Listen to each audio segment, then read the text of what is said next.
ஒரு குழந்தை கடத்தல் தான் பிளாக்மெயில் கதையோட முக்கியமான கருன்னே சொல்லலாம். கோயம்புத்தூரில் ஒரு கொரியர் கம்பெனியில் டிரைவராக வேலை பார்த்துட்ருக்காரு ஜிவி பிரகாஷ். அவர் ஓட்டிகிட்டு இருக்க வண்டியில் இருந்து போதை மருந்து பார்சலை திருடிடுறான் ஒருத்தன். ஜிவி பிரகாஷுடைய காதலியாக இருக்க தேஜு அஸ்வினியை கடத்தி வச்சுக்கிட்டு 50 லட்ச ரூபா மதிப்பு இருக்க அந்த பார்சலை கொண்டு வரலன்னா அவ்வளவுதான்ட்டு மிரட்டுறாரு ஜிவி பிரகாஷுடைய ஓனர் வேட்டை முத்துக்குமார். தொழிலதிபராக இருக்க ஸ்ரீகாந்த் பிந்து மாதவியுடைய மகளை பணத்துக்காக கடத்த திட்டம் போடுறாரு வில்லனாக இருக்க லிங்கா. தனது காதலியை காப்பாற்ற அந்த வேலையை நம்மளே செய்யலான்ட்டு நினைக்கிறாரு ஜிவி பிரகாஷ். ஆனால் அந்த குழந்தைய இன்னொருத்தர் கடத்துறாரு. அந்த சிறுமி ஒவ்வொரு இடமா மாறி மாறி போய்கிட்டே இருக்கா. கடைசியில் குழந்தை கிடைச்சதா, கடத்துனது யாரு, அவங்களோட நோக்கம் என்ன, அதுதாங்க விறுவிறு த்ரில்லர் கதையாக நகர்த்தி இருக்காங்க பிளாக்மெயில் திரைப்படத்தை. யாரை பிளாக்மெயில் பண்ணுறாங்க, எதுக்காக பண்ணுறாங்க, வெற்றி அடைஞ்சது யாருன்றத பல கேரக்டர்களை வச்சுக்கிட்டு சுவாரஸ்யமாக திரைக்கதையை அமைச்சிருக்காரு இயக்குனர் மு. மாறன். இவர் பார்த்தீங்கன்னா இதுக்கு முன்னாடி இரவுக்கு 1000 கண்கள், கண்ணை நம்பாதே போன்ற படங்களை இயக்கி இருக்காரு. மெடிக்கல் ஷாப்பில் வேலை பார்த்துட்டு இருக்க தேஜு அஸ்வினியுடைய காதலனா அறிமுகமாகிற GV Prakash over heroism buildup இல்லாமல், ஆடல் பாடல் இல்லாமல் கேரக்டரோட தன்மையை உணர்ந்து இயல்பாக நடிச்சிருக்காரு. அதுவே அவரை கதையோட ரொம்ப நெருக்கமாக்குது. காதலியை இழந்து தவிக்கிறது, குழந்தைய கடத்துறதுக்காக அவர் போடுற ஸ்கெட்சு, குழந்தைய தேடி அலையிறது, ஸ்ரீகாந்த் கிட்ட கெஞ்சுறதுன்ட்டு படம் ஃபுல்லாகவே ஓரளவுக்கு நல்லா நடிச்சிருக்காரு. கடைசியில் பணம் மட்டுமே வாழ்க்கை இல்லை அப்படின்ட்டு ஓனர்கிட்ட அவர் பேசுகிற டைலாக், அந்த சிச்சுவேஷன் செமையாக அமைஞ்சிடுச்சுங்க.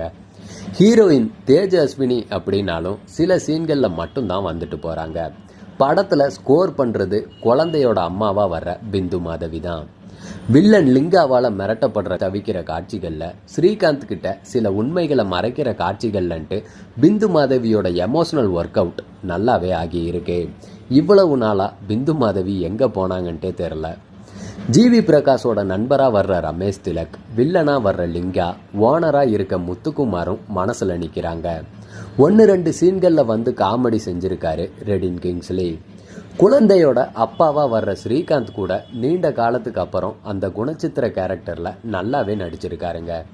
கோவையில் கதை நடக்குது, ஆனாலும் யாரும் அந்த ஸ்லாங் பேசவே இல்லை. கோவையில் மாலை தவிர முக்கியமான இடங்களில் படப்பிடிப்பு நடத்தலை. ஆனாலும் கதையோட்டம் கோகுல் பினாயோட ஒளிப்பதிவு அதை மறைச்சிருச்சுன்னே சொல்லலாம். சாம் சிஎஸோட பின்னணி இசை த்ரில்லர் காட்சிகளுக்கு ரொம்பவே ப்ளஸ் பாயிண்ட்டாக அமைஞ்சிருக்கு. படத்தோட பெரிய ப்ளஸ் ட்விஸ்ட்டு தாங்க. இவங்களா அவங்களான்ட்டு நம்ம நினைக்கும் போது அடுத்து இன்னொரு ட்விஸ்ட் வருது. கிளைமேக்ஸ் வரைக்கும் அவ்வளவு ட்விஸ்ட் தொடர்ந்துக்கிட்டே இருக்குது. சமீப கால படங்களில் இவ்வளவு ட்விஸ்ட் இருக்க படம் இது தாங்க. கடைசியில் இன்னமுமா குடும்பத்தோட குழந்தை சேரலை அப்படின்ட்டு நமக்கே அலுப்பு தட்ட ஆரம்பிச்சிருது. இன்னும் கொஞ்சம் ஷார்ப்பாக எடிட் பண்ணி இருக்கலாம். ஒரு கவர்ச்சி பாடல் வேஸ்டான பாடல்னு தான் சொல்லணும். அதுக்கும் கதைக்கும் எந்த சம்மந்தமுமே இல்லை. திருநங்கைகள் பற்றின இயக்குனரோட பார்வை, அவங்கள காட்டின விதம் வெல்டன்னு சொல்ல வைக்குது. படம் டக்குன்னு 2 மணி நேரத்தில் முடிஞ்சிடும். நல்ல முயற்சிங்க. குழந்தை சம்பந்தப்பட்ட கதைன்றதால அந்த குழந்தை பின்னணியில் உணர்ச்சி பூர்வமான சீன் வச்சுருந்துருக்கலாம், இன்னும் நல்லா இருந்திருக்கும். ஹீரோவுக்கு இன்னும் நடிக்க வாய்ப்பை கொடுத்துருக்கலாம். ஜிவி பிரகாஷ் பின்னி பெடல் எடுத்திருப்பார். இப்படி சில குறைகள் இருந்தாலும் சூழ்நிலைகள் நம்ம எப்படி மாற்றுது. இன்றைய உலகில் பணம் பிரதானம் அப்படின்னாலும் அதையும் தாண்டின விஷயங்கள் இருக்குன்ற நாட் டச்சிங். எத்தனையோ குழந்தை கடத்தல் கதைகளை பார்த்துருந்தாலும் கேரக்டர் பின்னணி ட்விஸ்ட்டு, இயல்பான சீன்களால் பார்வையாளர்களோட நேரத்தை பிளாக்மெயில் பண்ணி பரபர த்ரில்லர் படத்தை கொடுத்துருக்காரு இயக்குனர் மு. மாறன்.